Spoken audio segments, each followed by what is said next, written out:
بسم اللہ الرحمن الرحیم۔ یہ اس رات کی بات ہے جب ہر طرف اندھیرا پھیل رہا تھا۔ اس قدر شدید اندھیرا تھا کہ ہاتھ کو ہاتھ بھی سجھائی نہیں دے رہا تھا۔ ایسے میں وہ لڑکی امیر ماں باپ کی بگڑی ہوئی امیر زادی ڈپریشن کا شکار ہونے کی وجہ سے آدھی رات کو روڈ پر نکل آئی تھی۔ دور دور تک کوئی زی روح نظر نہیں آ رہا تھا اور پھر قدرے سنسان جگہ پر اس کی گاڑی خراب ہو گئی تھی اور وہ چلنے کا نام نہیں لے رہی تھی۔ اس نے ڈرائیور کو کال کرنے کی غرض سے موبائل اٹھایا تو اس میں سگنلز نہیں آ رہے تھے۔ اب کی بار وہ جھنجھلا گئی۔ قریبی جنگل سے جھینگڑوں اور گیدڑوں کے حشرات الارض کے بولنے کی آوازیں صاف سنائی دے رہی تھیں۔ اب کی بار وہ خوفزدہ ہو گئی اور اسے ڈر لگنا شروع ہو گیا۔ اس نے 2 سے 3 بار اپنی گاڑی کو سٹارٹ کرنے کی کوشش کی مگر گاڑی چلنے کا نام نہیں لے رہی تھی۔ اب تو وہ بہت پریشان ہو گئی تھی کہ اب کیا کرے۔ اس سنسان سڑک پر تو کوئی اس کی مدد کرنے کے لیے نہیں آنے والا تھا۔ یہاں قریب ہی ایک کیفے تھا جو کہ رات کے اس وقت بند تھا۔ وہ چلتے چلتے اس کے پاس آ گئی، شاید اس طرف سگنل آ جائیں، مگر دیکھتے ہی دیکھتے اس کا موبائل بھی بند ہو گیا۔ اب وہ حیرت زدہ رہ گئی۔ موبائل کی چارجنگ ہونے کے باوجود موبائل آن ہونے کا نام نہیں لے رہا تھا۔ اب خوف اس پر حاوی ہونا شروع ہو گیا تھا۔ وہ سوچ رہی تھی کہ کسے اپنی مدد کے لیے پکارے۔ اتنے میں ایک بس اسے اپنی جانب آتی دکھائی دی۔ اب کی بار اسے کچھ اطمینان ہوا اور اس نے سوچا کہ بس میں سوار کسی شخص سے وہ مدد لے سکتی ہے۔ وہ بس اس کے قریب آ کر رک گئی۔ اس نے جب جھانک کر دیکھا تو وہ بس بالکل خالی تھی۔ ڈرائیور کی آواز اسے سنائی دی کہ جلدی سے بیٹھ جاؤ، جہاں جانا ہے تمہیں چھوڑ دیں گے۔ اب کی بار وہ لڑکی کہنے لگی کہ مجھے آپ موبائل دیں، میں نے گھر پر کال کرنی ہے، میرے موبائل پر سگنل نہیں آ رہے ہیں۔ جواباً اس ڈرائیور کی دوبارہ سے وہی آواز گونجی کہ جلدی سے بس میں بیٹھ جاؤ، تمہیں جہاں جانا ہوگا تمہیں پہنچا دیا جائے گا۔ اس بس ڈرائیور کی آواز عجیب سی تھی، جیسے خالی کمرے میں کسی کی آواز گونجتی ہے۔ اسے یہ دیکھ کر حیرت ہوئی کہ بس میں کوئی بھی نہیں ہے اور ڈرائیور بھی اسے کچھ مشکوک لگ رہا تھا، مگر یہاں کھڑے رہنا بھی خطرے سے نہیں تھا۔ کوئی بھی چور اچکا یہاں آ سکتا تھا۔ اس نے سوچا کہ یہ بھی ٹھیک ہے، میں گھر پہنچ کر گاڑی منگوا لوں گی۔ کچھ سوچ کر وہ بس میں سوار ہو گئی، مگر یہ کیا! جیسے ہی وہ بس میں داخل ہوئی اس کو ایک زوردار جھٹکا لگا اور بس اپنی جگہ سے دیکھتے ہی دیکھتے غائب ہو گئی۔ جب نشا صبح سو کر اٹھی تو ہر نیوز چینل پہ ایک ہی بریکنگ نیوز چل رہی تھی اور ساتھ ساتھ وہ ویڈیو بھی دکھائی دے رہی تھی جس میں وہ لڑکی بس میں داخل ہوتی صاف دکھائی دے رہی تھی اور اچانک سے وہ بس دیکھتے ہی دیکھتے نظروں سے اوجھل ہو گئی۔ اس کی امی سب دیکھتے ہوئے بہت زیادہ پریشان ہو رہی تھی اور بار بار خدا سے دعائیں کر رہی تھی کہ ہر انسان کی خیر ہو۔ نشا بھی ان کے پاس آ کر بیٹھ گئی۔ ابھی تک اس کی امی کے چہرے پر خوف کے تاثرات نمایاں تھے۔ دیکھ رہی ہو تم کیا چل رہا ہے ہمارے شہر میں؟ یہ چوتھی لڑکی ہے جو اس شہر سے غائب ہو چکی ہے۔ اس طرح کے دیگر واقعات دوسرے شہروں میں اور ممالک میں تو اکثر ہوتے رہتے ہیں، مگر اب ہمارے شہر کو بھی نہ جانے کس کی نظر لگ گئی ہے۔ ہمارا شہر جو امن و سکون کا گہوارہ تھا، اب تو جیسے بے آرامی اور بے سکونی نے یہاں ڈیرے بسا لیے ہیں۔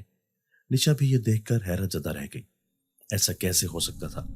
بس اپنی جگہ سے کیسے غائب ہو سکتی تھی؟ اس نے سوچا کہ یقیناً یہ کوئی پراسرار معاملہ ہے جو یہاں پیش آ رہا ہے۔ اس کا منگیتر بھی پولیس میں تھا۔ پولیس اپنی پوری تفتیش کر رہی تھی۔ اس شہر میں 4 لڑکیاں غائب ہو چکی تھیں اور چاروں کی عمریں بالترتیب 18 سے 22 سال کے درمیان تھیں۔ پولیس کے ہاتھ کوئی سراغ نہیں لگ رہا تھا کہ آخر یہ کیا چکر ہے۔ پولیس یہ بات ماننے کو تیار نہیں تھی کہ یہ کوئی پراسرار معاملہ ہے، کیونکہ منطقی دلیل کے بغیر وہ اس چیز کے وجود پر یقین نہیں رکھتے تھے۔ سی سی ٹی وی کیمرے میں جس بس کو دکھایا جا رہا تھا اس کا نمبر پلیٹ بھی شو نہیں ہو رہا تھا اور واضح طور پر اس کی شناخت نہیں ہو سکتی تھی، ورنہ اس کے ذریعے سے اس ڈرائیور تک پہنچا جا سکتا تھا۔ پولیس نے جگہ جگہ ناکہ بندی کر رکھی تھی۔ جگہ جگہ پولیس کے لوگ عام لباس میں پھر رہے تھے اور اکثر رات کو ایس پی شاہ زیب خود بھی مٹر گشت کرتا رہتا تھا۔ یہ کیس اس کی تحویل میں تھا اور وہ اس علاقے کا ایس پی تھا اور اپنے افسران کو اس نے ہی جواب دہ ہونا تھا۔ دیکھتے ہی دیکھتے 4 لڑکیاں پراسرار طور پر غائب ہو چکی تھیں اور ابھی تک پولیس کچھ بھی نہیں کر پائی تھی، اور کل جب ایک اور لڑکی غائب ہوئی تو اپنے افسران سے اسے سخت سننے کو ملی تھی۔ ایس پی شاہ زیب، آخر تم کیا کر رہے ہو؟ ابھی تک مجرموں تک نہیں پہنچ سکے۔ اب کی بار اسے قلیل وقت کی مہلت دی گئی تھی کہ اگر اس سے یہ کیس حل نہیں ہو سکا اور وہ مجرموں کو سامنے نہیں لا سکا تو یہ کیس کسی اور کے حوالے کر دیا جائے گا۔ اور اگر اسے یہ کیس لے کر کسی اور کے حوالے کر دیا جاتا تو اس کا مطلب یہ تھا کہ وہ اپنی ڈیوٹی کو انجام دینے میں نااہل قرار پایا ہے، جو کہ وہ ایسا کسی صورت بھی نہیں چاہتا تھا۔ وہ جلد سے جلد اس معاملے کو حل کرنا چاہتا تھا۔ جب اس کی نشا سے بات ہوئی تو نشا نے اسے کہا کہ مجھے لگتا ہے یہ کوئی پورے اسٹار چکر ہے، کیونکہ ایسا مختلف شہروں میں ہو چکا ہے۔ شاہ زیب نے اس کی بات کاٹ دی اور کہا کہ آج کل کے زمانے میں ان باتوں پر کون یقین رکھتا ہے؟ مجھے لگتا ہے کہ یہ انڈر گراؤنڈ گروہ کا کام ہے، جو کہ بہت ہی زیادہ شاطر اور خطرناک ہے، جو قانون کی نظروں میں دھول جھونک رہے ہیں۔ ہمیں جن بھوتوں کے چکر میں لا کر وہ کوئی بڑا کھیل کھیلنا چاہتے ہیں۔ اب نشا بھی اس کی باتوں سے کچھ قائل ہو رہی تھی۔ وہ سوچ رہی تھی کہ ہو سکتا ہے کہ شاہ زیب صحیح کہہ رہا ہو اور واقعی یہ کوئی پراسرار معاملہ نہ ہو، بلکہ کوئی گینگ ہو جو بہت چالاک اور خطرناک ہو اور جو بڑی صفائی سے یہ کام کر رہا ہے۔ مگر جب سے یہ ویڈیو وائرل ہونا شروع ہوئی تھی، اس میں صاف طور پر یہ دکھایا جا رہا تھا کہ وہ بس اپنی جگہ سے خود بخود غائب ہو گئی تھی۔ ایسا اب کیسے ہو سکتا تھا؟ مگر شاہ زیب کسی صورت بھی یہ ماننے کو تیار نہیں تھا کہ یہ کوئی پراسرار معاملہ ہے۔ اب شہر کے لوگوں نے بھی اپنی احتیاط کرنا شروع کر دی تھی۔ انہوں نے رات کے وقت روڈ پر نکلنا چھوڑ دیا تھا۔ اکثر یہاں پر شام کے وقت خواتین اور لڑکیاں واک کرتے ہوئے نظر آتی تھیں، مگر جب سے یہ معاملہ ہوا تھا انہوں نے واک کرنا بالکل بھی چھوڑ دیا تھا۔ اس دن نشا کی دوست کی پارٹی تھی اور یہ فنکشن رات کو ہونا تھا۔ نشا نے اپنی ماں سے جانے کی بات کی تو وہ پریشان ہو گئی، حالانکہ اس سے پہلے انہوں نے نشا کو کبھی بھی کہیں سے جانے سے منع نہیں کیا تھا۔ انہوں نے کہا جس طرح کہ شہر کے حالات ہیں مجھے ڈر لگتا ہے کہ کہیں تمہیں کوئی مسئلہ نہ پہنچ جائے۔ نشا نے ان کے خدشوں کو باتوں کی چٹکیوں میں اڑا دیا اور کہا کہ آپ فکر مت کریں، کچھ بھی نہیں ہوتا، ویسے بھی میں واپس اکیلے نہیں آؤں گی، آپ ڈرائیور کو بھیج دیجیے گا، میں اس کے ساتھ واپس آ جاؤں گی۔ وہ بہت دل لگا کر تیار ہوئی تھی اور جب وہ جانے لگی تو اس کی امی کا دل گھبرا رہا تھا۔ وہ جاتے جاتے اس سے کہنے لگی کہ اگر تمہارا جانا اتنا ضروری نہیں ہے تو اس سے معذرت کر لو، میرا دل بہت گھبرا رہا ہے، میرا دل نہیں مان رہا کہ میں تمہیں جانے دوں۔ نشا ان کی باتیں سن کر مسکرانے لگی اور انہیں تسلی دینے لگی کہ آپ فکر مت کریں، کچھ بھی نہیں ہوتا، آپ بس ڈرائیور کو ٹائم سے بھیج دیجیے گا، میں نے کل واپس آنا ہے کیونکہ کل میرا ضروری ٹیسٹ ہے، میں نے اس کی تیاری کرنی ہے اور وہاں اتنے ہلے گلے میں پڑھ نہیں سکوں گی، نہیں تو میں اس کے گھر ہی رک جاتی۔ جب پارٹی ختم ہو گئی تو نشا نے اپنے ڈرائیور کو کال کیا اور اس سے پوچھا کہ تم کہاں پہ ہو؟ ڈرائیور گھر سے تھوڑا سا پیچھے ہی تھا۔ اس نے کہا بی بی بس میں 2 منٹ میں پہنچنے والا ہوں۔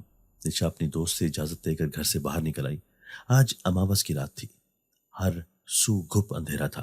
وہ چلتے چلتے گھر سے دور نکل آئی۔ ٹھنڈی ٹھنڈی ہوائیں نشا کو بہت بھلی لگ رہی تھی۔ رات کی تنہائی خاموشی اس پر ایک فسوں طاری کر رہی تھی۔ اسے دور سے گاڑی آتی دکھائی دی تھی۔ اتنے میں ایک بس کے ٹائر اس کے پاس آ کر چرچرائے۔ وہ حیرت سے اچھل پڑی اور اپنی جگہ سے آگے جانے لگی، مگر وہ یہ دیکھ کر حیرت زدہ رہ گئی کہ اس کے قدم اپنی جگہ سے ہل بھی نہیں پا رہے تھے۔ اتنے میں اسے اس بس میں سے آواز سنائی دی کہ جلدی سے گاڑی میں سوار ہو جاؤ، تمہیں جہاں جانا ہے تمہیں پہنچا دیا جائے گا۔ نشا نے اس آواز کو سنا۔ یہ آواز بہت عجیب سی لگی، مگر اس نے شائستگی سے معذرت کر لی اور کہا کہ میرا ڈرائیور آ رہا ہے۔ اب اس کی گاڑی اس کے سامنے ہی تھی۔ بس سے دوبارہ آواز سنائی دی، جیسے وہ بہت غصے میں اور جلدی میں ہو۔ جلدی سے بس میں سوار ہو جاؤ، جہاں جانا ہے تمہیں اتار دیا جائے گا۔ اور اب کی بار نشا کو بھی اس کے انداز پہ غصہ آ گیا تھا۔ کہنے لگی کہ میں نے کہیں نہیں جانا، ویسے بھی میرا ڈرائیور آ گیا ہے، میں اس کے ساتھ چلی جاؤں گی۔ اسی دوران کسی اندیکھی قوت نے جیسے اسے بس کے اندر کھینچ لیا۔ بس کے اندر داخل ہوتے ہی وہ منہ کے بل نیچے گر گئی تھی اور ایک جھٹکے سے بس وہاں سے غائب ہو گئی۔ اس کی آنکھوں کے سامنے اندھیرا چھا گیا تھا۔ نہ جانے کتنی دیر وہ اسی حالت میں پڑی رہی، پھر آہستہ آہستہ اس کا ذہن تاریکیوں سے نکلتے ہوئے ہوش کی دنیا میں آنے لگا تھا۔ اس نے اپنی آنکھیں کھولی۔ پہلے تو اسے کچھ سمجھ ہی نہیں آیا کہ وہ کہاں ہے، کیا کر رہی ہے۔ کتنے پل اسے یہ سمجھنے میں لگے اور پھر اسے یکدم یاد آیا کہ وہ ایک بس میں سوار ہوئی تھی، بلکہ سوار کیا ہوئی تھی، اس کو تو کسی نے زبردستی بس کے اندر کھینچ لیا تھا اور کھینچنے والا اسے نظر نہیں آ رہا تھا۔ اور پھر اس کے بعد اس کا ذہن تاریکیوں میں ڈوب گیا تھا۔ اب جب اس نے غور کیا تو وہ ایک کھردری زمین پر لیٹی ہوئی تھی۔ یہاں گھپ اندھیرا پھیلا ہوا تھا۔ کتنی دیر کے بعد اس کی آنکھیں اندھیرے میں دیکھنے کے قابل ہو سکی تھی اور یہ دیکھ کر حیرت زدہ رہ گئی کہ وہ ایک قبرستان کا منظر تھا اور وہ قبرستان کے بیچوں بیچ موجود تھی۔ یکدم وہ اٹھ کر کھڑی ہو گئی اور خوف کے عالم میں ادھر ادھر دیکھنے لگی۔ اب وہ سمجھ گئی تھی کہ وہ ایک پراسرار بس میں سوار ہو گئی تھی، اس کی وجہ سے وہ اس عجیب و غریب جگہ میں آ کر پھنس چکی تھی۔ وہ پریشان ہو گئی کہ اب کیا کرے، یہاں سے کیسے باہر نکل سکتی ہے، کیسے آزاد ہو سکتی ہے۔ یہ سوچتے سوچتے وہ آگے چلنے لگی تو اسے زوردار ٹھوکر لگی اور وہ منہ کے بل گر گئی۔ ایک سسکاری اس کے لبوں سے نکلی تھی۔ جب اس نے پیچھے مڑ کر دیکھا تو وہ ایک کھوپڑی سے ٹھوکر کھا کر گر گئی تھی۔ اس کے پاؤں میں شدید چوٹ آئی تھی اور جب اس نے کھوپڑی کو دیکھا تو وہ بہت ہی زیادہ ڈر گئی۔ اس کے دیکھتے ہی دیکھتے کھوپڑی اپنی جگہ سے اوپر اٹھ گئی اور اب وہ فضا میں یہاں سے وہاں اڑ رہی تھی اور اب وہ نشا کے ارد گرد گول دائرے کی صورت میں چکر لگانے لگی تھی۔ اس کی آنکھوں کی جگہ آگ کے گڑھے تھے جس سے روشنی نکل رہی تھی۔ وہ نشا کو دیکھتے ہوئے زور زور سے کہہ کے لگا رہی تھی۔ اس کے منہ سے مردانہ آواز میں کہہ کے نکل رہے تھے۔ نشا کو کہنے لگی کہ تم یہاں تو آ گئی ہو، اب یہاں سے تمہاری لاش ہی باہر جائے گی، تم یہاں سے کبھی نہیں نکل سکتی، تمہاری زندگی میں صرف چند دن بچے ہیں، یہاں سے کوئی نہیں نکال سکتا۔ ہا ہا ہا۔ وہ زوردار طریقے سے ہنس رہی تھی۔ نشا خوفزدہ انداز میں پیچھے ہی پیچھے ہٹتی گئی۔ وہ بہت بری طرح سے ڈر گئی تھی۔ یہ جو کچھ بھی اس کے ساتھ ہو رہا تھا بالکل غیر یقینی صورتحال تھی۔ اسے تو جن بھوت پر کوئی اعتبار ہی نہیں تھا۔ وہ ان چیزوں کو محض افواہیں اور باتیں سمجھتی تھی اور آج جب وہ خود ان چیزوں کے درمیان بری طرح پھنس چکی تھی تو اس کا ذہن بری طرح سے چکرا گیا تھا۔ وہ ایک ایک قدم اٹھاتے پیچھے ہٹنے لگی اور وہ کھوپڑی بھی اس کے قریب سے قریب آنے لگی۔ نشا وہاں سے بھاگنے لگی۔ وہ سرپٹ بھاگ رہی تھی اور وہ کھوپڑی بھی اڑتے اڑتے اس کے پیچھے آ رہی تھی۔ اچانک بھاگتے بھاگتے نشا منہ کے بل گر گئی۔ اس کا پاؤں کسی کی میں تھا۔ جب اس نے غور کیا تو اسے پتا چلا کہ وہ ایک ہاتھ تھا جو اس ٹوٹی پھوٹی قبر سے باہر نکلا ہوا تھا اور اس نے نشا کا پاؤں پکڑا ہوا تھا۔ تکلیف کی شدت سے نشا کی آنکھوں میں آنسو آ گئے۔ اس ہاتھ کی گرفت اتنی مضبوط تھی، ایسا لگ رہا تھا جیسے اس کے ہاتھ نشا کی ہڈیوں میں اتر گئے ہوں۔ وہ تکلیف کی شدت سے مچل رہی تھی اور اپنا پاؤں اس سے چھڑانے کی بھرپور کوشش کر رہی تھی، مگر وہ اس کا پاؤں چھوڑنے کے بجائے اسے کھینچتے ہوئے قبر میں لے جانے کی کوشش کر رہا تھا۔ خوف سے نشا کا برا حال ہو گیا۔ اس کے پاؤں پاس پڑے ہوئے ایک لوہے پر پڑی۔ اس نے جلدی سے وہ لوہا اٹھایا اور کھینچ کر اس ہاتھ پر مارا۔ ایک چیخ کی آواز کے ساتھ اس ہاتھ نے نشا کا پاؤں چھوڑ دیا تھا۔ نشا بامشکل اپنا پاؤں گھسیٹتے ہوئے وہاں سے بچ نکلی۔ اس نے اپنے پاؤں کو چھو کر دیکھا تو اس میں سے خون بہہ رہا تھا اور لنگڑاتے لنگڑاتے وہاں سے بھاگ رہی تھی اور وہ کھوپڑی بھی مسلسل اس کے پیچھے آ رہی تھی۔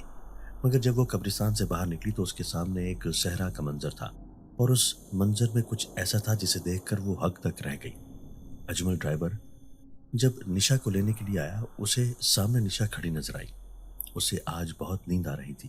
آج اس کی طبیعت خراب تھی اور نشا کو لے کے جلد سے جلد گھر واپس پہنچنا چاہتا تھا کہ آرام کر سکے۔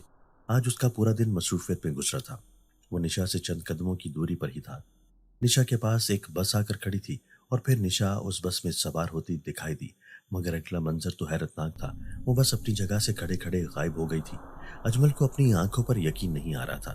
جو اس نے دیکھا کیا وہ سچ تھا یا نظر کا دھوکہ تھا؟ اس نے اپنی آنکھوں کو مسل کر دیکھا مگر نہ نشا نظر آ رہی تھی اور نہ بس، وہ دونوں وہاں سے غائب ہو چکے تھے۔ اجمل گاڑی سے نیچے اترا اور اس نے سوچا ہو سکتا ہے اسے نظر کا دھوکہ ہوا ہو۔ وہ دوبارہ سے گاڑی میں بیٹھا اور نشا کے دوست کے گھر گیا اور اس سے یہ پتا چلا کہ نشا کو وہاں سے گئے ہوئے تھوڑی دیر گزر گئی ہے۔ اب تو اجمل کی سٹی گم ہو گئی تھی اور پھر یہ خبر جنگل کی آگ کی طرح پھیل گئی تھی۔ نشا کے والدین کا بہت برا حال تھا۔ اسی وقت ایس پی شاہ زیب تک بھی اس کی منگیتر کی گمشدگی کی رپورٹ پہنچ چکی تھی اور موقع پر جو گواہ موجود تھا شاہ زیب اس کی گواہی ماننے پر مجبور تھا، کیونکہ وہ اسے کافی سالوں سے جانتا تھا کہ وہ انسان کبھی جھوٹ نہیں بول سکتا۔ مگر اس بات کو عقل تسلیم نہیں کر رہی تھی کہ وہ بس وہاں سے کیسے غائب ہو سکتی ہے، اور جب سی سی ٹی وی کیمرہ کا ریکارڈ نکالا گیا تو اس میں اجمل کی بات درست ثابت ہوئی تھی۔ وہاں واقعی وہ ایک بس آئی تھی جس میں نشا سوار ہوئی اور دیکھتے ہی دیکھتے وہ بس وہاں سے غائب ہو گئی تھی، مگر اب کی بار وہ بس ایک ثبوت چھوڑ گئی تھی۔ اس بس کا نمبر پلیٹ صاف نظر آ رہا تھا۔ شاہ زیب نے اب کی بار اس کے غور سے دیکھا اور اسے اس بس کے ڈرائیور تک پہنچنے کے لیے کلو مل گیا تھا۔ اگر اس بس ڈرائیور تک پہنچ جاتا تو وہاں سے وہ آسانی سے نشا تک بھی پہنچ سکتا تھا۔ یقیناً وہ پھر باقی لڑکیوں کو بھی بازیاب کروا لیتا جو اس بس کی وجہ سے غائب ہوئی تھی۔ اس نے پھر اس بس کا ریکارڈ نکلوایا تو پتہ چلا کہ یہ جس کے نام تھی وہ شخص ایک دور دراز گاؤں میں رہتا تھا۔ وہاں تک پہنچنے میں تقریباً ایک دن اور ایک رات کا سفر لگ جانا تھا۔ شاہ زیب کے لیے ایک ایک لمحہ جان لیوا تھا اور وہ ایک لمحے کو بھی ضائع نہیں کرنا چاہتا تھا۔ وہ اسی وقت اپنے 2 کانسٹیبلز کو لے کر اس راستے پر روانہ ہو گیا تھا۔ وہ اب اس علاقے میں پہلی بار جا رہے تھے اور اس کے تمام راستوں سے ناواقف تھے۔ لوگوں سے پوچھتے اور آگے ہی آگے بڑھ رہے تھے۔ جب انہیں سفر کرتے ہوئے 18 گھنٹے کا وقت گزر چکا تھا، وہ ایک کچی آبادی میں پہنچ گئے تھے۔ وہاں ایک ڈھابا سا بنا ہوا تھا۔ وہاں پہ چند بوڑھے بیٹھے ہوئے تھے جو حقے اور چائے سے لطف اندوز ہو رہے تھے۔ شاہ زیب نے وہاں پہ گاڑی روکی اور روپ نگر گاؤں کے بارے میں پوچھا تو ان میں سے ایک بزرگ کہنے لگا کہ مزید 5 گھنٹے کے سفر کے بعد آپ لوگ وہاں پہنچ جائیں گے، لیکن اگر میری مانے تو مغرب کا وقت گزر چکا ہے، رات ہونے والی ہے اور اس گاؤں تک پہنچنے میں ایک جنگل حائر ہے۔ اس جنگل کے بیچوں بیچ ایک راستہ نکلتا ہے جس پہ چلتے ہوئے آپ اس گاؤں میں پہنچ سکتے ہیں، مگر رات کے وقت اس جنگل میں سفر کرنا انتہائی خطرناک ہے۔ شاہ زیب اس کی بات سن کر چونک پڑا اور کہنے لگا کہ کیوں، اس جنگل میں کیا چور ڈاکو رہتے ہیں؟ یہ جنگلی جانور ہیں۔ وہ بوڑھا کہنے لگا کہ نہیں، اس جنگل میں خطرناک ڈائن رہتی ہے، جو بھی رات کو وہاں سے گزرتا ہے وہ زندہ سلامت وہاں سے نہیں نکل سکتا، اس کی لاش ہی اس جنگل سے ملتی ہے۔ اس کی بات سن کر شاہ زیب ہکا بکا رہ گیا۔ وہ کہنے لگا بابا جی، اب کون سے زمانے کی باتیں کر رہے ہیں؟ آج کل کے زمانے میں ایسی باتوں پر کون یقین کرتا ہے؟ بابا جی کہنے لگے بیٹا، تم نئی نسل کے نوجوانوں کو ہماری ہر بات ہی پوسیدہ اور دقیانوسی لگتی ہے، مگر یہ سچ ہے کہ جس طرح سے اس دنیا میں انسانوں کا وجود ہے، اسی طرح سے اور بہت سی مخلوقات ہیں۔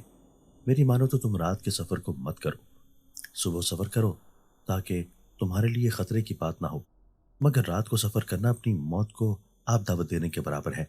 شاہ زیب نے ان سے مزید بحث کرنے کا ارادہ ملتوی کر دیا۔ وہ سمجھ چکا تھا کہ ان سے کچھ بھی کہنا بیکار ہے۔ وہ بھی شکریہ کہہ کر آگے بڑھ گیا۔ وہ ان چیزوں کو اور باتوں پر یقین بالکل بھی نہیں رکھتا تھا، اور اب تو اس کے لیے نشا کا گم ہو جانا زندگی اور موت کا مسئلہ بنا ہوا تھا، اور اس کے غائب ہو جانے سے زیادہ خطرناک بات اور کیا ہو سکتی تھی؟ وہ جلد سے جلد اس کو اپنی آنکھوں کے سامنے دیکھنا چاہتا تھا۔ یہ راستہ قدرے سنسان تھا، یہاں پہ آبادی نہ ہونے کے برابر تھی، اس لیے وہ تیزی سے یہاں پر گاڑی کو آگے بھگائے لے جا رہا تھا، مگر تھوڑی دور جانے کے بعد اسے گاڑی کی سپیڈ تھوڑی کم کرنی پڑی تھی، کیونکہ یہ راستہ ٹوٹا پھوٹا تھا اور جگہ جگہ اس پر کھڈے بنے ہوئے تھے۔ وہ جتنی جلدی یہاں سے نکلنا چاہ رہا تھا، اسے اتنی ہی زیادہ دیر ہو رہی تھی، مگر بغیر رکے وہ مسلسل سفر کر رہا تھا، اور اب ان کے سامنے ایک گھنا جنگل تھا۔ اس جنگل کے بیچوں بیچ ایک راستہ نکلتا تھا۔ رات کا اندھیرا ہر طرف پھیل چکا تھا۔ یہ گھنا جنگل رات کی تاریکی میں بہت خوفناک لگ رہا تھا۔ جو ہی گاڑی جنگل کے درمیان پہنچی، اس کے کانسٹیبل خوف سے کانپنے لگے اور کہنے لگے کہ سر، یہ راستہ تو بہت ہی خطرناک لگ رہا ہے، اور رات کی تاریکی میں یہ بڑے بڑے درخت کسی دیو جن بھوت سے کم نہیں لگ رہے۔ اس کی بات پر شاہ زیب ہنس پڑا اور کہنے لگا کہ اس جنگل کے بعد ایک گاؤں ہے، اور گاؤں کے لوگ اسی راستے سے ہی گزر کر اپنے گھروں کو جاتے ہیں۔ اگر ایسی ویسی کوئی بات ہوتی تو آج اس گاؤں میں کوئی بھی شخص زندہ نہ ہوتا۔ کانسٹیبل اس کی بات سن کر خاموش ہو گئے، کیونکہ اس کی بات میں دلیل تھی۔ وہ تھوڑا سا اور آگے گئے تو گاڑی ایک جھٹکے سے رک گئی۔ اب کی بار وہ تینوں پریشان ہو گئے۔ شاہ زیب نے گاڑی کو سٹارٹ کرنے کی بہت کوشش کی، گاڑی سٹارٹ ہونے کا نام نہیں لے رہی تھی۔ تھک ہار کر وہ لوگ گاڑی سے نیچے اترے اور بونٹ کھول کر اس کو دیکھنے لگے کہ آخر اس میں مسئلہ کیا ہے۔ چند لمحوں کے بعد پیچھے پائل کی چن چن کی آواز سنائی دی۔ وہ حیران رہ گیا اور پلٹ کر دیکھنے لگا، مگر اس کے پیچھے کوئی بھی نہیں تھا۔ اب وہ حیران رہ گیا۔ واضح طور پر شاہ زیب نے آواز سنی تھی، جبکہ ان دونوں کو یہ آواز سنائی نہیں دے رہی تھی۔ وہ اپنا وہم سمجھ کر سر جھٹک کر دوبارہ سے گاڑی کو دیکھنے لگا کہ آخر کار مسئلہ کیا ہے، وہ سٹارٹ کیوں نہیں ہو رہی۔ اسی دوران اسے دوبارہ سے وہ آواز سنائی دی۔ اس کی گاڑی کی ہیڈ لائٹس آن تھی۔ جب اس نے پیچھے مڑ کر دیکھا تو اسے ایک ایسا سایہ سا محسوس ہوا۔ وہ سائے کو دیکھ کر سمجھ گیا، یقیناً وہ کوئی لڑکی تھی، مگر سوال یہ تھا کہ رات کے اس پہر ایک لڑکی کا جنگل میں کیا کام؟ شاہ زیب کو کسی گڑبڑ کا احساس ہو رہا تھا۔ وہ سمجھ گیا کہ یقیناً یہاں پہ کوئی غیر قانونی کام ہو رہا ہے، اور جس کو جن بھوت آصف کا نام دے دیا گیا ہے، اس کے اندر کا ایس پی جاگ گیا تھا۔ فی الحال وہ یہ بھول چکا تھا کہ اسے گاؤں لازمی جانا تھا اور اس ڈرائیور تک پہنچ کر اپنی منگیتر کو بازیاب کروانا تھا۔ اس نے اپنے کانسٹیبلز کو گاڑی میں ہی بیٹھنے کے لیے کہا اور کہا کہ وہ تھوڑی دیر میں واپس آ رہا ہے، اور اس سمت چل دیا جہاں اس نے وہ سایہ دیکھا تھا۔ اس کے کانسٹیبلز نے کہا کہ سر، رات کے اس پہر اس جنگل میں جانا خطرے سے خالی نہیں ہے، مگر اس نے کہا کہ 5 منٹ میں واپس آتا ہوں، تم لوگ گاڑی سے باہر نہیں نکلو گے۔ وہ ایک چھوٹی سی ٹارچ لے کر اس سمت چل دیا۔ وہ آہستہ آہستہ آگے بڑھ رہا تھا۔ اندھیرے میں اسے کچھ واضح طور پر نظر نہیں آ رہا تھا، مگر اب گھنا جنگل شروع ہو چکا تھا۔ ایک بار اس نے سوچا کہ فی الوقت واپس چلا جاتا ہوں اور بعد میں یہ دیکھ لوں گا کہ اس جنگل میں کون سا کھیل کھیلا جا رہا ہے۔ جیسے اس نے واپسی کے لیے قدم بڑھائے، اسے دوبارہ سے چن چن کی آواز سنائی دی، اور وہ پھر سے اس آواز کے تعاقب میں چل دیا۔ اب گھنے جنگل کا سلسلہ شروع ہو چکا تھا۔ مگر تھوڑا ہی دور جانے کے بعد اب اکا دکا درخت نظر آ رہے تھے۔ سامنے ہی ایک بہت بڑے آگ کا الاؤ جل رہا تھا۔ شاہ زیب اب چھپ کر اس آگ کو دیکھنے لگا۔ اب اسے پکا یقین ہو گیا تھا کہ یہاں پہ کوئی تھا جس نے یہ آگ جلائی ہوئی تھی۔ ابھی وہ کوئی کارروائی کرنے کے بارے میں سوچ ہی رہا تھا جب وہ ایک آواز پر چونک پڑا۔ وہ آواز اب اس کے قریب سے سنائی دے رہی تھی۔ شاہ زیب نے ذرا جھک کر دیکھا تو وہ آگ کے گرد گول دائرے میں چکر کاٹ رہی تھی اور عجیب سی زبان میں کوئی گیت گا رہی تھی اور ساتھ کہہ لگا رہی تھی۔ اتنے دور سے اس کا چہرہ واضح طور پر نظر نہیں آ رہا تھا، کھلے تھے اور آدھے سے زیادہ چہرہ بالوں سے ڈھکا ہوا تھا۔ صاف نظر آ رہا تھا کہ وہ ایک لڑکی تھی۔ اب شاہ زیب چھپتا چھپاتا اس کے قریب پہنچ چکا تھا۔ وہ سمجھ گیا تھا کہ یہ لڑکی کسی گینگ کا حصہ ہے اور وہ اس کے قریب ایک درخت کے پیچھے چھپ کر کھڑا ہو گیا۔ جب ایک آواز پر وہ چونک پڑا، وہ لڑکی زوردار کہکا لگا کر بولی کہ میرے سامنے آ جاؤ، چھپنے کی ضرورت نہیں ہے، میں نے خود تمہیں یہاں پر بلایا ہے۔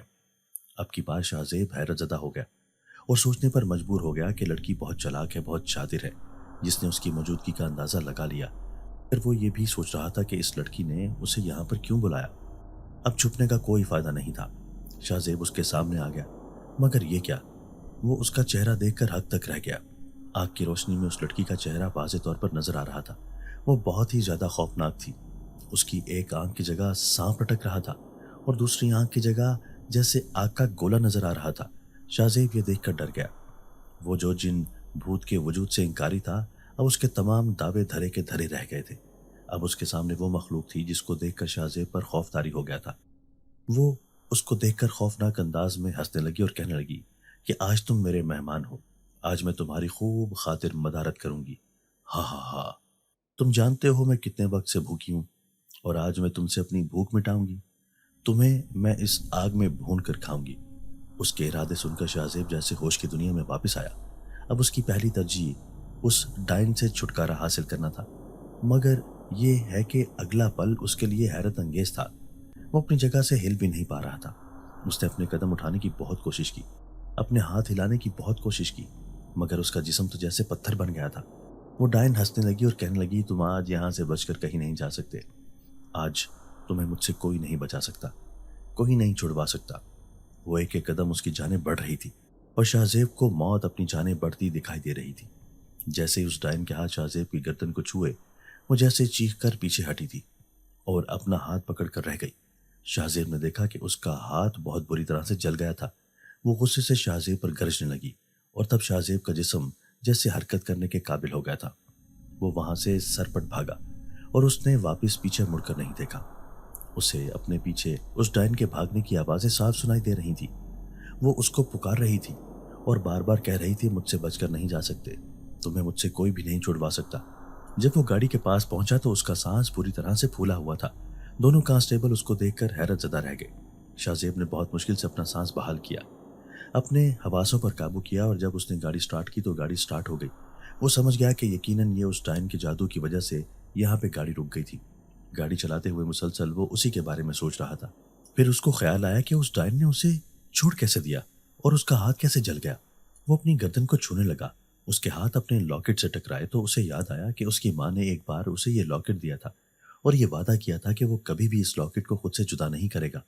اس نے بھی اپنی ماں کی نشانی سمجھ کر اس کو کبھی بھی خود سے جدا نہیں کیا تھا۔ اور اب جب اس نے لاکٹ کو کھول کر دیکھا تو سامنے اس کی اور اس کی ماں کی تصویر تھی، مگر اس میں ایسا کیا تھا جو اس ڈائن نے اسے چھوڑ دیا تھا؟ اب جب اس نے ذرا سا تصویر کو ہٹا کر دیکھا تو اسے پتا چلا کہ اس میں اللہ کی کلام لکھی ہوئی تھی اور تشکر سے اس کی آنکھوں میں آنسو آ گئے۔ آج اس کی ماں کو اس سے بچھڑے ہوئے 10 سال کا عرصہ گزر چکا تھا اور آج بھی اس کی ماں اس کے ساتھ نہ ہوتے ہوئے بھی اس کے ساتھ تھی۔ آج اگر یہ لاکٹ اس کے پاس نہ ہوتا تو وہ زندہ سلامت نہ ہوتا۔ مزید 2 گھنٹے کے سفر کے بعد وہ گاؤں میں پہنچ چکے تھے۔ شاہ زیب کا ذہن مسلسل الجھا ہوا تھا۔ جب وہ لوگ گاؤں میں داخل ہوئے تو ہلکا ہلکا سویرا ہر سو پھیلا ہوا تھا اور گاؤں کے لوگ صبح سویرے ہی اٹھنے کے عادی ہوتے ہیں، اس لیے تمام گاؤں کے لوگ صبح سویرے ہی اپنے اپنے کاموں پر جا رہے تھے۔ شاہ زیب نے 1-2 لوگوں سے جب اس ڈرائیور کے بارے میں پوچھا تو وہ کہنے لگے کہ اس پر نہ جانے کیا ہو گیا ہے، کسی بھوت پریت کا اثر ہو گیا ہے۔ وہ گاؤں سے باہر ایک قبرستان میں بیٹھا رہتا ہے اور پورا دن وہ خاموشی میں ہی گزار لیتا ہے۔ اگر اس کو کھانا دو تو وہ کھا لیتا ہے، مگر نہ وہ کسی سے بات کرتا ہے اور نہ کسی کی بات سنتا ہے، اور اگر کوئی اس کے پاس جائے تو وہ زور زور سے چیخنے لگتا ہے، شور مچانے لگتا ہے۔ اس کو ڈھونڈتے ڈھونڈتے شاہ زیب اس قبرستان میں پہنچ گیا اور دور سے ہی اسے ایک ملنگ قسم کا انسان نظر آیا تھا جس کے بال بہت زیادہ بڑے ہوئے تھے، کپڑے مٹی سے ہٹے ہوئے تھے۔ وہ سو رہا تھا اور جب شاہ زیب اس کے سر پر اپنے دونوں کانسٹیبل کے ساتھ پہنچا تو وہ خوف سے چیخیں مارنے لگا اور وہاں سے بھاگنے کی کوشش کرنے لگا، مگر ان لوگوں نے اسے قابو میں کر لیا تھا۔ شاہ زیب کو اس کا یہ حلیہ بہروپ لگ رہا تھا۔ وہ سمجھ رہا تھا کہ یہ شخص اس لیے اس حلیے میں ہے تاکہ کوئی اس پر شک نہ کرے، اور پھر اپنے دونوں کانسٹیبل کی مدد سے شاہ زیب اس کو گاڑی میں ڈال کر لے آیا تھا۔ تھانے میں واپس لے کر آنے کے بعد اس کی حالت ویسی کی ویسی تھی۔ ان لوگوں نے تفتیش کرنے کے لیے کوشش کی مگر وہ تو جیسے اپنے حواسوں میں ہی نہیں تھا۔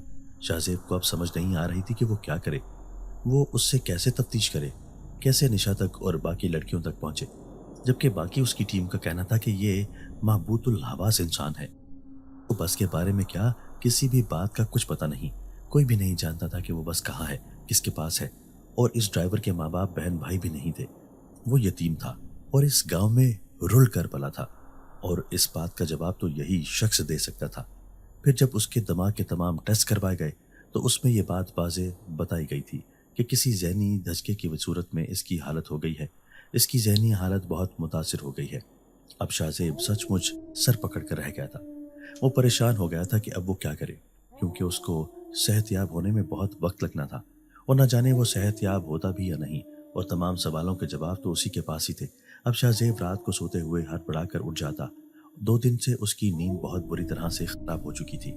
وہ جو ہی آنکھیں بند کرتا تھا اس کی آنکھوں کے سامنے اس ڈائن کا چہرہ آ جاتا تھا جو اس کو غصے سے گھور رہی ہوتی تھی اور اسے دھمکیاں دے رہی ہوتی تھی کہ میں تمہیں زندہ نہیں چھوڑوں گی، اور وہ ہڑبڑا کر اٹھ بیٹھتا۔ یہ بات وہ جان چکا تھا کہ یہ کسی آصف کا معاملہ ہے، اور پھر اس نے ایک عامل سے مدد لینے کا فیصلہ کیا، دلاور شاہ۔ ان لوگوں کے خاندانی پیر تھے، دور دور سے لوگ ان کے پاس آتے تھے، مگر شاہ زیب کبھی بھی ان کے پاس نہیں گیا تھا کیونکہ اسے ان باتوں پر، ان چیزوں پر کبھی یقین نہیں تھا۔ مگر اب معاملہ ایسا بن گیا تھا کہ اسے ان کے پاس جانا ہی پڑا، اور جب ان کے پاس جا کر بیٹھا تو وہ اس کو دیکھ کر مسکرائے اور کہنے لگے کہ بڑی لمبی مسافت طے کر کے آئے ہو تم، مگر ابھی ایک اور لمبی مسافت تمہیں طے کرنی ہے۔ شاہ زیب ان کی بات پر چونک پڑا اور ان سے کہنے لگا کہ آپ کس بارے میں بات کر رہے ہیں؟ پھر دلاور شاہ نے اس پر بیتنے والی ہر بات اس کو بتا دی، یہاں تک کہ اس کے خوابوں کا بھی اس کے ساتھ ذکر کر دیا۔ اس کے ساتھ ہی انہوں نے اسے یقین دلایا کہ وہ اس ڈائن کا جلد ہی خاتمہ کر دیں گے تاکہ وہ کسی اور کو نقصان نہ پہنچا سکے۔ اب جب شاہ زیب نے ان سے نشا اور باقی لڑکیوں کے بارے میں بات کی تو وہ کہنے لگے کہ انہوں نے بھی اس بارے میں پتہ کرنے کی کوشش کی ہے، مگر وہ ایک طلسمی عمل ہے، اور جو کوئی بھی اس سب کے پیچھے ہے میں اس کا پتہ نہیں لگا پا رہا، کیونکہ وہ بہت ہی زیادہ طاقتور ہے اور اس تک پہنچنا، اس کا پتہ لگانا بہت مشکل ہے۔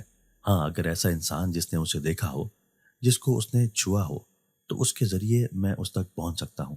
اس کی بات سن کر شاہ زیب کے ذہن میں جیسے جھماکا سا ہوا، اور اس نے اس ڈرائیور کے بارے میں دلاور شاہ کو بتا دیا اور کہا کہ پتہ چلائیں کہ اس کے ساتھ ایسا کیا ہوا ہے جو نہ کوئی بات وہ کرتا ہے نہ سنتا ہے۔ دلاور شاہ نے کہا کہ فوراً اس ڈرائیور کو میرے پاس لے کر آؤ۔ اس ڈرائیور کو شاہ صاحب کے پاس لانا تو بہت مشکل تھا، اس لیے شاہ زیب انہیں ہی اپنے ساتھ تھانے میں لے گیا تھا، اور جب ان کے سامنے وہ ڈرائیور لایا گیا تو انہوں نے اسے اپنے سامنے بیٹھنے کو کہا اور ایک مٹی کے پیالے میں پانی لانے کو کہا، اور کہا کہ کچھ دیر کے لیے وہ اس پانی میں دیکھے۔ دیکھتے ہی دیکھتے اس پانی میں جیسے ہلچل ہونے لگی، اور تھوڑی دیر کے بعد پانی یوں ابلنے لگا جیسے وہ آگ پر پڑا ہو۔ دیکھنے والے اس کو دیکھ کر حیرت زدہ رہ گئے۔ دلاور شاہ مسلسل آنکھیں بند کر کے پڑھائی کر رہے تھے، اور پھر وہ پیالہ ٹوٹ گیا اور وہ سارا پانی وہاں پر بکھر کر رہ گیا، اور اس دوران جیسے اس ڈرائیور کا سکتہ ٹوٹ گیا، وہ حیرانی سے آگے پیچھے دیکھنے لگا۔ اس سے پوچھنے لگا کہ وہ یہاں پر کیسے آیا۔ دلاور شاہ نے اپنی آنکھیں کھولی اور کہا کہ تمہارے ساتھ جو کچھ ہوا تھا تم بتاؤ۔ اب اس ڈرائیور نے بتانا شروع کیا کہ اس دن میں معمول کے مطابق کام سے واپس جا رہا تھا، جب رات کو سنسان علاقے میں مجھے راستے میں ایک شخص ملا۔ اس نے سر سے لے کر پاؤں تک سیاہ عبایا زیب تن کیا ہوا تھا، اندھیرے میں اس کا چہرہ نظر نہیں آ رہا تھا۔ وہ میری گاڑی کے سامنے آ کر کھڑا ہو گیا۔ میں نے اسے کہا کہ تم کون ہو اور میری گاڑی کے سامنے آ کر کیوں کھڑے ہوئے، کہاں جانا ہے؟ وہ چلتے چلتے میری سیٹ والی کھڑکی کے ساتھ آ کر کھڑا ہو گیا، اور جب میں نے اس کی آنکھوں میں دیکھا تو میں حیرت زدہ رہ گیا۔ اس کی آنکھیں معمول سے زیادہ سرخ تھیں اور ان میں جیسے آگ کے شعلے نکل رہے تھے۔ میں جب اس کی آنکھوں میں دیکھا تو مجھے یوں لگا جیسے میرا پورا وجود جل رہا ہو، مجھے اپنا وجود جلتا ہوا محسوس ہونے لگا تھا۔ میں گاڑی کا دروازہ کھول کر نیچے اترا اور پھر میں بے ہوش ہو گیا۔ مجھے نہیں یاد اس کے بعد کیا ہوا کیا نہیں، اور اب میں آپ کے سامنے ہوں۔ دلاور شاہ کے چہرے پر تفکر کی لکیریں پھیلی ہوئی تھی۔ انہوں نے شاہزیب کو کہا کہ مجھے تم سے اکیلے میں بات کرنی ہے، اکیلے میں میری بات سنو۔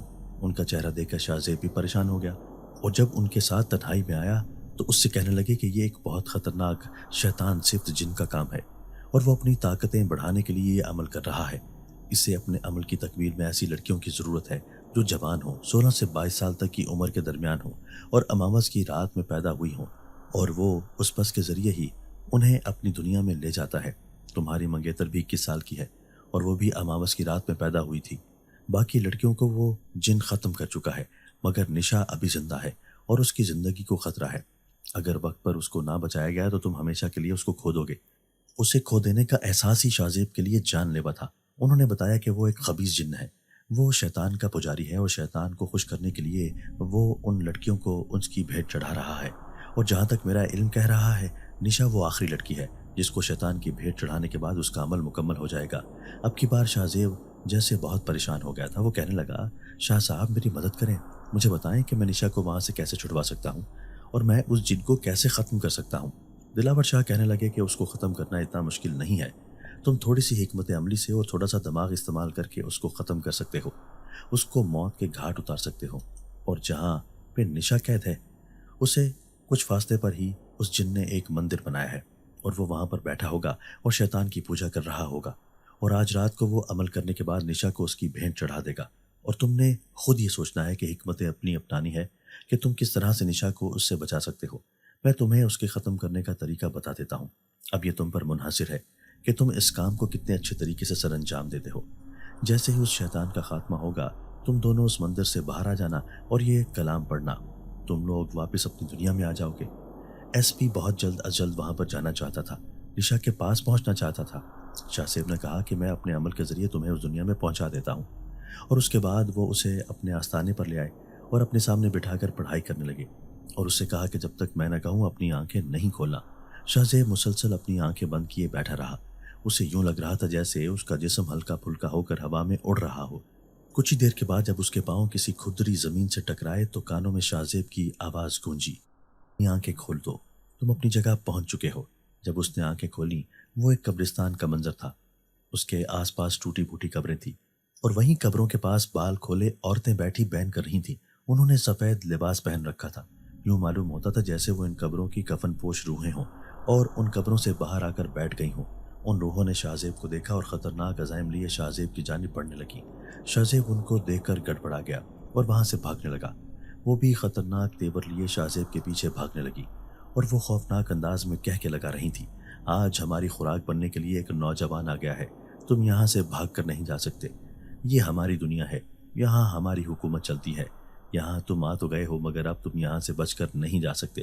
شاہ زیب حیرت سے سوچ رہا تھا کہ اس کو شاہ صاحب نے جو انگوٹھی دی تھی، اس کے ہوتے ہوئے وہ جن اس کو نہیں دیکھ سکتا تھا، تو پھر یہ روحیں اس کو کیسے دیکھ رہی تھیں؟ اتنے میں اس کے کانوں میں شاہ صاحب کی آواز گونجی، وہ کہہ رہے تھے، صرف نظر کا دھوکہ ہے، اور میں نے اپنے عمل سے یہ پتہ کر لیا، وہ جن آج ہی نشا کو شیطان کی بھیٹ چڑھانے والا ہے۔ تمہارے پاس چند ہی گھنٹے ہیں، تمہیں جو کرنا ہے چند گھنٹوں میں ہی کرنا ہے، اور اب میں دوبارہ تمہاری مدد کے لیے نہیں آ سکتا۔ شاہ زیب پھر چلتے چلتے اس قبرستان سے باہر آ گیا۔ اس کے پیچھے ابھی تک وہ بدروحیں تھیں، مگر اس نے ان سے ڈرنا چھوڑ دیا، اس کا خوف کم ہو گیا تھا۔ اور جب وہ قبرستان سے باہر آیا تو سامنے جنگل کا منظر تھا، اور سامنے ہی اسے نشا نظر آ گئی۔ وہ جلدی سے اس تک پہنچا، اس کے چہرے پر خوف و خراش پھیلا ہوا تھا۔ وہ کتنی دیر شاہ زیب کو شک کی نظروں سے دیکھتی رہی، اور اس کو شیطان کی چال سمجھ رہی تھی، اس کو دھوکہ سمجھ رہی تھی۔ بالآخر شاہ زیب یہاں پر کیسے آ سکتا تھا؟ وہ تو ایک جادوئی دنیا میں پھنس چکی تھی، وہ یہاں تو صرف موت آ سکتی تھی، مگر کوئی انسان کیسے آ سکتا تھا؟ شاہ زیب نے اسے بڑی مشکل سے یقین دلایا کہ میں تمہارا شاہ زیب ہوں اور میں تمہیں بچانے کے لیے یہاں پر آیا ہوں۔ کتنی دیر کے بعد نشا کو یقین آیا اور اس کی آنکھوں سے تشکر کے آنسو بہنے لگے، مگر اب وقت کم تھا۔ شاہ زیب نے اسے کہا کہ میں تمہارے ساتھ ہوں، مگر مجھے تم سے کچھ فاصلے پر رہنا ہوگا تاکہ کوئی میری یہاں موجودگی کو محسوس نہ کر سکے، اگر ایسا ہو گیا تو ہم دونوں کے لیے مسئلہ بن جائے گا۔ شاہ زیب نے خود کو اس جنگل میں ایک بڑے سے درخت کی اوٹ میں کر لیا تھا، اور چند گھنٹوں کے بعد وہاں پر ایک سیاہ لباس میں ملبوس ایک دراز قامت شخص آیا تھا۔ کا حلیہ اس ڈرائیور کے بتائے ہوئے حلیے کے مطابق تھا۔ اس کی آنکھیں بے تحاشا سرخ تھیں، جیسے ان میں آگ جل رہی ہو۔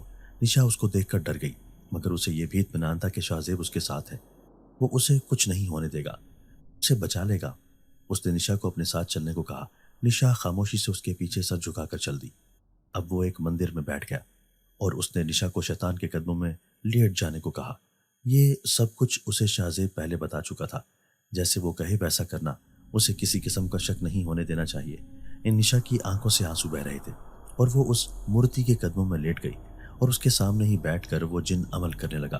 اس نے ایک مالا لی اور اس پہ کچھ پڑھ کر پھونک ماری اور اس مالا کو شیطان مورتی کے گلے میں ڈال دیا اور خود بیٹھ کر عمل کرنے لگا۔ آہستہ آہستہ شاہ زیب بھی ان لوگوں تک پہنچ چکا تھا۔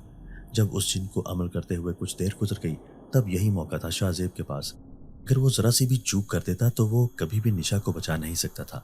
وہ خود بھی موت کے منہ میں چلا جاتا اور یہاں پر ہمیشہ کے لیے بدرو بن کر بھٹکتا رہتا۔ وہ آہستہ آہستہ قدم اٹھاتا اس مورتی کی جانب چلا گیا اور ایک ہی بار سے اس مالا کو توڑ دیا۔ اس مالا کا ٹوٹنا ہی تھا کہ وہ مندر زور زور سے ہلنے لگا تھا، جیسے زلزلہ آ گیا ہو۔ اب وہ جن بوکھلا گیا اور اپنی جگہ سے اٹھ کر کھڑا ہو گیا۔ اسے سمجھ نہیں آ رہی تھی کہ اس کے ساتھ کیا ہو رہا ہے۔ اس سے پہلے کہ وہ سنبھلتا، شاہ زیب نے اس کے دل کی جگہ پر ایک وار کیا اور وہ زمین پر دھڑاپ کر بیٹھ گیا۔ وہ زور زور سے چلانے لگا۔ اس کے منہ سے بہت بھیانک آوازیں نکل رہی تھیں اور پھر کچھ پل کے بعد وہ ساکت ہو گیا۔ اب یہ مندر زور زور سے ہلنے لگا تھا، جیسے اس پر گرنے والا ہو۔ شاہ زیب نے نشا کا ہاتھ پکڑا اور وہاں سے بھاگتے ہوئے باہر آ گیا اور وہ مخصوص کلام پڑھنے لگا۔ تھوڑی دیر بعد وہ خود کو ہوا میں اڑتا ہوا محسوس کرنے لگے تھے اور جب ان کی آنکھ کھلی تو وہ شاہ صاحب کے آستانے پر تھے۔ نشا کو یقین نہیں آ رہا تھا کہ وہ زندہ بچ چکی ہے اور دلاور شاہ اس کے سامنے بیٹھ کر مسکرا رہے تھے اور کہنے لگے کہ میں جانتا تھا کہ تم بہادر نوجوان ہو، تم یہ کام ضرور کر لو گے۔ تھوڑی دیر کے بعد وہ دونوں شاہ صاحب سے اجازت لے کر اپنے گھر کی جانب آ گئے۔ نشا نے اس سے پوچھا کہ آخر آپ کو کیسے پتہ چلا کہ میں وہاں پہ ہوں؟ پھر شاہ زیب نے نشا کو شاہ کی ساری کہانی بتا دی اور آخری بات جو اس نے نشا سے چھپائی تھی وہ یہ تھی کہ جب وہ جن عمل کر رہا تھا تو اس نے اپنی تمام طاقتوں کو اس مالا پر پرو دیا تھا اور اس مالا کو اس مورتی کے گلے میں ڈال دیا تھا، اور اگر اس مالا کو توڑ دیا جاتا تو اس کی تمام طاقتیں بکھر جاتی اور پھر وہ بالکل ایک عام سے انسان کی طرح رہ جاتا اور اسے مقابلہ کرنا آسان تھا۔ اور شاہ زیب تو اسے ویسے بھی نظر نہیں آ رہا تھا، اس لیے شاہ زیب نے اس کا کام تمام کر دیا۔